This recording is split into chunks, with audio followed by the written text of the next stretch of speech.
আন্তরিক শুভেচ্ছা অভিনন্দন জানাচ্ছি। শুভেচ্ছা জানানোর মতো ভাষা নেই। এটাও জুলাই চলছে, 24শে জুলাই ছিল।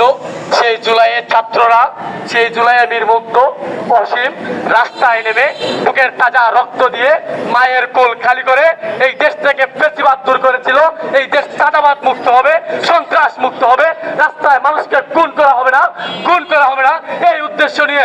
কিন্তু আমরা 1 বছর পার করার পরে আজকে জুলাইও মাঠে নামতে হলো। জানতে চাই তাদেরকে শেল্টার দেয় কে? যদি এই দেশের মধ্যে কোনো চাঁদাবাজরা থাকে, যদি সন্ত্রাসীরা থাকে, খুনিরা থাকে, তাহলে মনে রাখতে হবে জুলাই যোদ্ধারা এখনো বেঁচে আছে।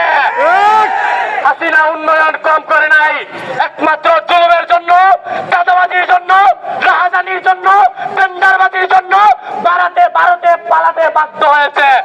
এদেশের মানুষ তাদেরকে ভারত পালাতে বাধ্য করেছে। আজকেও যারা চাঁদাবাজি করছেন, আজকেও যারা মানুষকে হয়রানি করছেন, আজকে যারা বাসে, ট্রাকে, সিএনজিতে, অটোরিকশায় চাঁদাবাজি করছেন, আপনাদেরকে বলতে চাই, যদি টাকার বেশি প্রয়োজন হয় হবিগঞ্জের ছাত্র সমাজকে বলুন, তারা লক্ষ টাকা উঠিয়ে আপনাদেরকে ভিক্ষা দেবে। তারপরে সাধারণ জনগণের বুকে আঘাত করবেন না। যদি আঘাত করেন, হয়তো বৈষম্য বিরোধী ছাত্র আন্দোলন, হয়তো দেশের সুনাগরিক বাংলাদেশে থাকবে, নয়তো আপনারা থাকবেন। চাঁদাবাজ এবং বাংলাদেশ একসাথে চলতে পারে না ইনশাআল্লাহ।